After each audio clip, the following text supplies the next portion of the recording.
Hello friends, welcome all. आप ही बहुत बहुत स्वागत है आप सभी का आपके इस चैनल पर। मित्रों, आज हम लोग मौर्य साम्राज्य के बारे में पढ़ेंगे। ऐसे अभ्यर्थी जो लोग UP triple S C PT 2023 की तैयारी कर रहे हैं, पेट के एग्जाम की तैयारी कर रहे हैं, उनके लिए ये वीडियो बनाई जा रही है। और जो भी लोग हमारे भारतीय इतिहास को पढ़ना चाहते हैं उनके लिए भी ये वीडियो, ऐसा नहीं है खाली पेट वाले ही पढ़ें, सभी लोग वीडियो को देख सकते हैं। आज हम लोग भारतीय इतिहास में मौर्य साम्राज्य के बारे में पढ़ेंगे, मौर्य वंश के बारे में पढ़ेंगे। इसके पहले आपको जो है सिंधु घाटी सभ्यता, जैन धर्म, बौद्ध धर्म, इन सभी से रिलेटेड वीडियो आपको हमारे इस चैनल पर मिल जाएगी। आज हम लोग मौर्य साम्राज्य के बारे में पढ़ेंगे। तो नंद वंश के अंतिम शासक धनानंद को पराजित करके चंद्रगुप्त मौर्य ने मगध में मौर्य साम्राज्य की स्थापना की। तो मौर्य साम्राज्य की स्थापना किसने किया? तो चंद्रगुप्त मौर्य ने। किसने किया? चंद्रगुप्त मौर्य ने। किसको हराकर, किसको पराजित करके किया?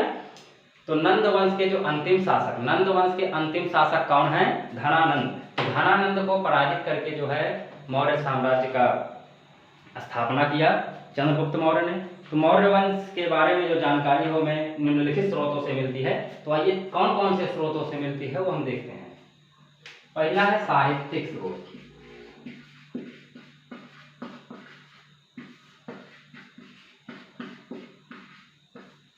दूसरा है पुरातात्विक स्रोत, कुछ पुरातात्विक स्रोत भी हैं,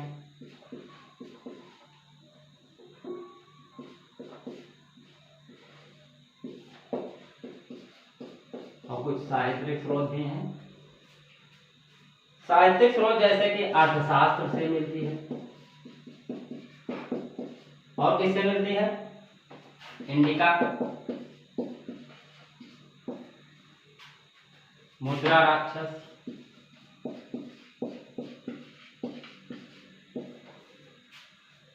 जैन और बौद्ध ग्रंथ की,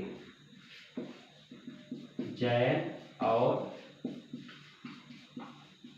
बौद्ध ग्रंथों से भी जो हमें जानकारी है वो साहित्यिक स्रोतों के बारे में मिलती है। और पुरातात्विक स्रोतों के बारे में जानकारी जो है वो हमें अशोक का अभिलेख देता है, सम्राट अशोक का अभिलेख ना।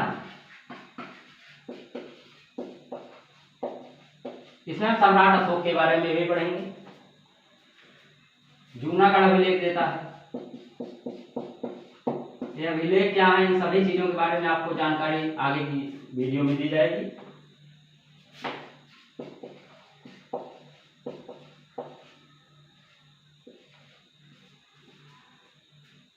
रुद्रदामन अभिलेख,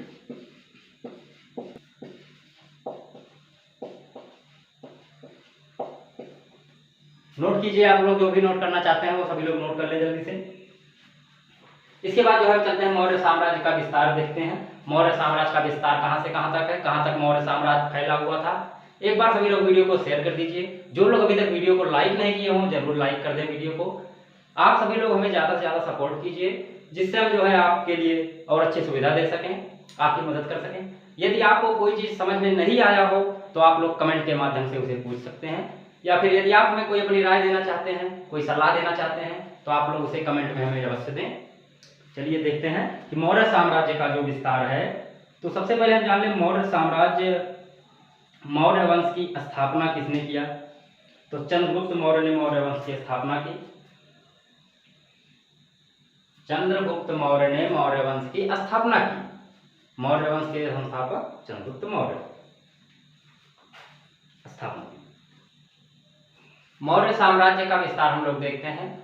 तो चंद्रगुप्त मौर्य ने मौर्य वंश की स्थापना की।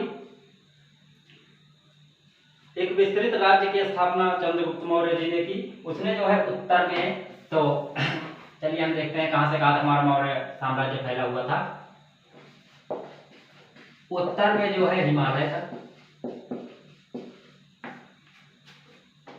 दक्षिण में मैसूर,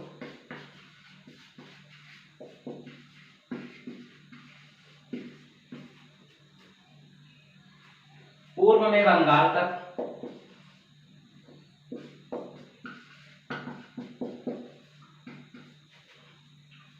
और उत्तर पश्चिम में हिंदुकुश तक। उत्तर पश्चिम में कहां तक? हिंदुकुश पर्वत तक। हिंदुकुश पर्वत तक जो है हमारा मौर्य वंश, मौर्य साम्राज्य फैला हुआ था। और पश्चिम में जो है अरब सागर तक। कहां तक? पश्चिम में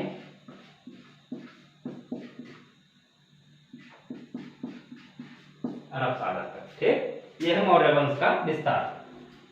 उत्तर में हिमालय, दक्षिण में मैसूर तक, पूर्व में बंगाल तक, उत्तर पश्चिम में जो है हिंदुकुश पर्वत तक, पश्चिम में जो है अरब सागर तक हमारा मौर्य साम्राज्य फैला हुआ था। अब जो है हम देखते हैं मौर्य साम्राज्य के प्रमुख शासक, कुछ शासक हैं।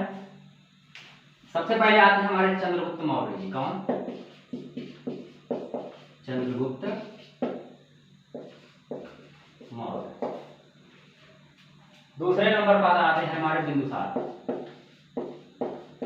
बिंदुसार जी ये मौर्य वंश के द्वितीय शासक हैं। चंद्रगुप्त मौर्य जी ये संस्थापक भी हैं, जिसे मैं आपको भी बताया। तीसरे आते हैं दशरथ मौर्य।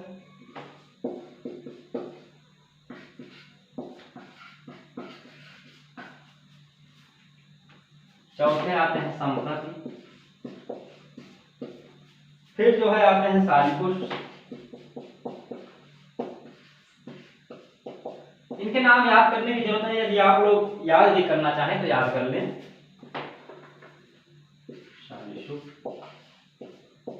वैसे प्रथम जो है जरूर याद रखिएगा, क्योंकि संस्थापक भी हैं। और अंतिम में आपको भी बता दे रहा हूं, याद कर लीजिएगा, देववर्मन। यदि आप लोग इतना ना याद कर पाए तो, यदि आप लोग सारे शासकों के नाम याद कर लें तो और अच्छी बात है भाई। हाँ,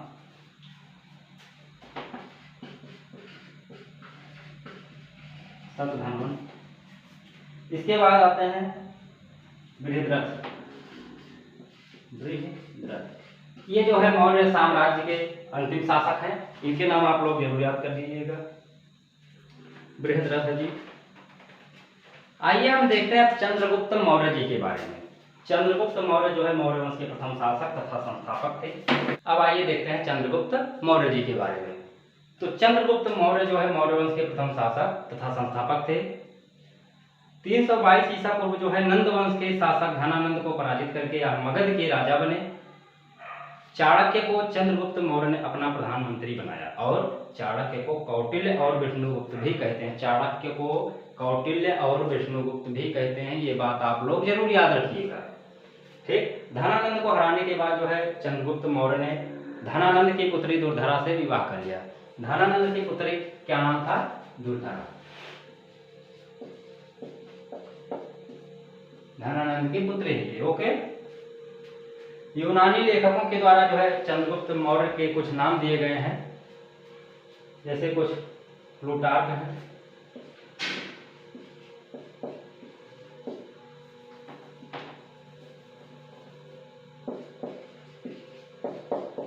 यूनानी लेखकों द्वारा जो है चंद्रगुप्त मौर्य के कुछ नाम दिए गए, जैसे प्लूटार्क में इन्हें किस नाम से बुलाया? एंड्रोकोटस।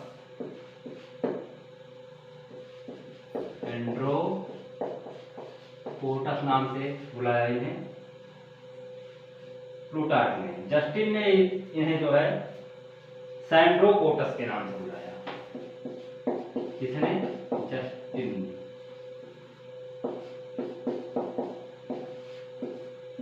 किस नाम से बुलाया? सैंड्रोकोटस।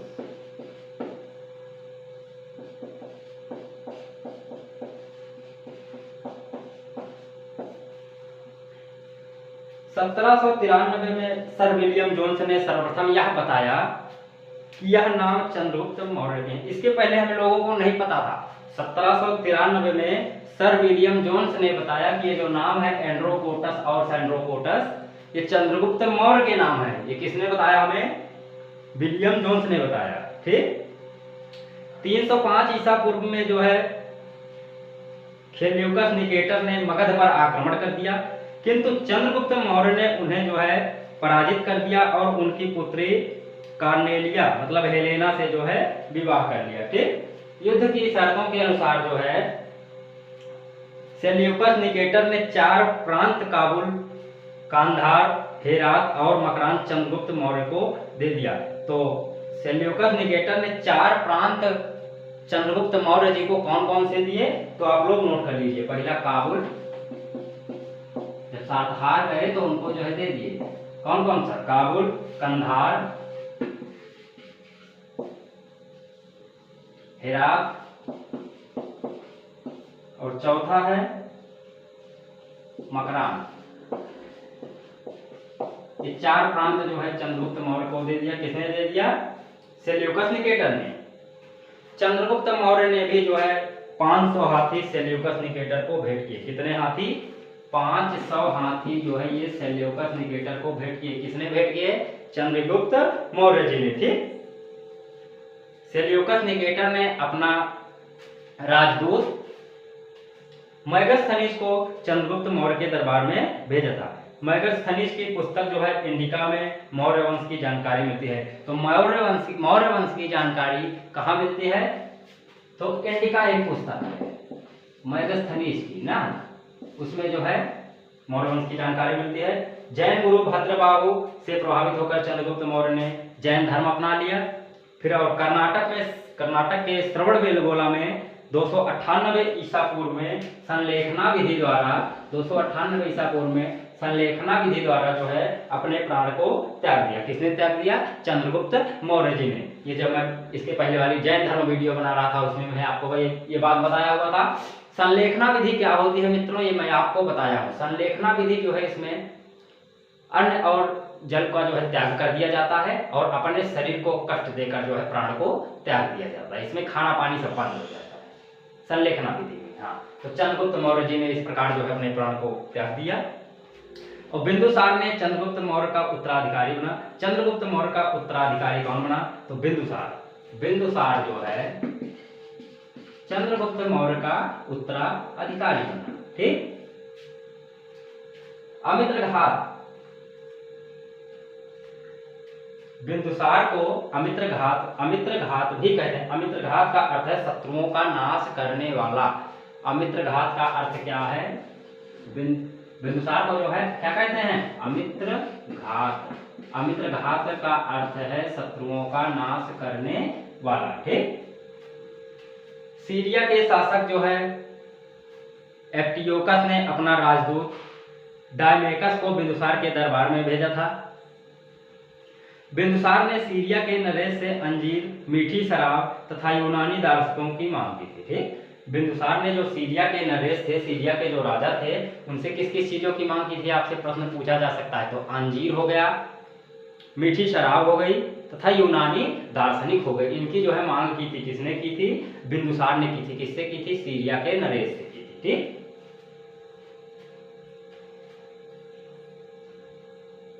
बिंदुसार जो है किसका अनुयायी था? बिंदुसार जो है आजीवक संप्रदाय का अनुयायी था। किसका? आजीवक संप्रदाय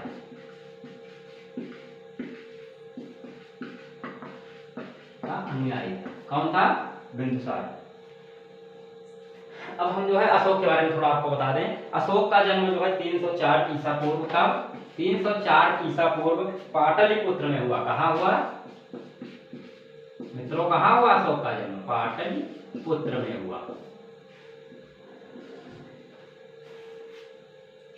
269 पूर्व जो है 269 ईसा पूर्व जो है अशोक का राज्याभिषेक हुआ।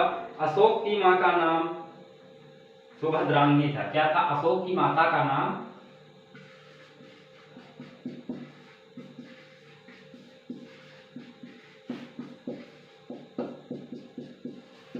क्या नाम था? सुभद्रांगी।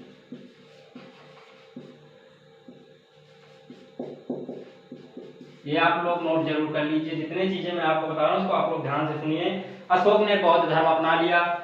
बौद्ध धर्म की शिक्षा अशोक को उपगुप्त ने दी। बौद्ध धर्म की शिक्षा अशोक को किसने दी? तो आप लोग ये बात याद कर लीजिएगा, उपगुप्त। जितने मैं पॉइंट बता रहा हूँ पॉइंट जरूर आप लोग याद कर लीजिए, क्योंकि जो प्रश्न बनते हैं मित्रों इन्हीं मेन पॉइंटों से ही बनते हैं और कहीं बाहर से कोई प्रश्न नहीं आता। यदि आप लोग इसको अच्छे से पढ़ लेंगे, अच्छे से समझ लेंगे, तो आपको कोई समस्या नहीं होने दूंगा मैं, ये मेरी गारंटी है।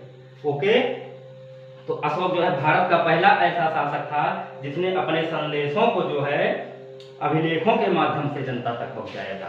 तो ऐसा कौन सा शासक था जिसने अपने अभिलेखों के माध्यम, जिसने जो है अपने संदेशों को अभिलेखों के माध्यम से जनता तक पहुंचाया?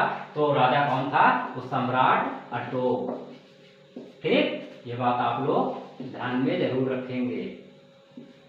एक बार सभी लोग वीडियो को लाइक कर दीजिए जो अभी तक ना लाइक किए हो। अशोक के अभिलेख की भाषा जो है प्राकृतिक भाषा थी, जिसे जो है 4 लिपियों में लिखा गया था। वो 4 लिपि कौन कौन सी है मैं आपको वही बता रहा हूँ। पहली है ब्राह्मी लिपि, दूसरी है खरोष्टी लिपि, तीसरी है अरमाइक लिपि, चौथी है ग्राक लिपि। अब यह लिपियाँ क्या होती हैं, चलिए कहाँ मिली है ये लिपियाँ, इनके बारे में भी मैं आपको थोड़ा बता रहा हूँ, आप लोग विस्तार से समझिए। अशोक के अभिलेखों की भाषा जो है वो कौन सी भाषा थी? तो प्राकृतिक भाषा थी। इनकी लिपियाँ जो हैं इनके अभिलेख जो हैं वो 4 लिपियों में लिखे हुए मिले हैं। पहला है ब्राह्मी लिपि, दूसरा है खरोष्टी लिपि, तीसरा है अरमाइक लिपि, चौथा है ग्राक लिपि। ठीक, ये 4 लिपि जो है मिले हुए हैं। ये 4 लिपि किस किस स्थान पर मिले हैं? तो यह अभिलेख, ये लिपि जो है लिपियों के अभिलेख, तो यह अभिलेख जो है भारत में मिला है। जो ब्राह्मी लिपि वाला अभिलेख है ये कहाँ मिला है? भारत में। और जो खरोष्टी लिपि वाला अभिलेख है ये कहाँ मिला है? पाकिस्तान में मिला है। कहाँ पर? पाकिस्तान में मिला है। तीसरी लिपि जो है अरमाइक लिपि, ये जो है अफगानिस्तान से मिला है।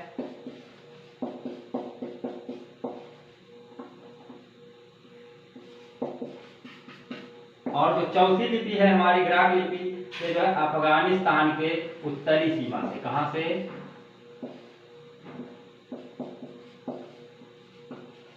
अफगानिस्तान के उत्तरी सीमा से। ये जो है 4 अभिलेख अशोक के मिले हुए हैं। इसमें से जो खरोष्टी लिपि हो दाएं से बाएं ओर लिखी जाती थी, बहुत ही महत्वपूर्ण है खरोष्टी लिपि। आपके एग्जाम में पूछा जा सकता है कि ऐसी कौन सी लिपि थी जो दाएं से बाएं ओर लिखी जाती थी? तो वो लिपि कौन सी लिपि है? खरोष्टी लिपि। ठीक, अब अशोक की धम्म यात्रा है, अशोक का 14 अभिलेख है, और ढेर सारे अशोक के अभिलेखों के बारे में हम जो है आगे के वीडियो में बात करेंगे। इस वीडियो को हम यहीं पर समाप्त करने का प्रयास करते हैं। इसके साथ साथ मित्रों आपसे हम निवेदन करते हैं कि वीडियो ज़्यादा से ज़्यादा लोगों तक शेयर कीजिए, जिससे जो है हमारा भी थोड़ा ज़्यादा से ज़्यादा लोग वीडियो को देख सकते हो, जिससे जिनको भी आवश्यकता हो, भारतीय इतिहास जो भी पढ़ना चाहते हो, जो भी पेट की तैयारी कर रहे हो, उनके पास ये वीडियो आप लोग जरूर पहुंचाइए। और जो लोग हमारे चैनल को सब्सक्राइब नहीं किए हो अभी तक, सब्सक्राइब जरूर कर दें। तो इन्हीं सब बातों के साथ हम इस वीडियो को समाप्त करते हैं यहीं पर, इस लेक्चर को। आशा करते हैं आपको समझ में आया होगा। थैंक यू, जय हिंद। ओके।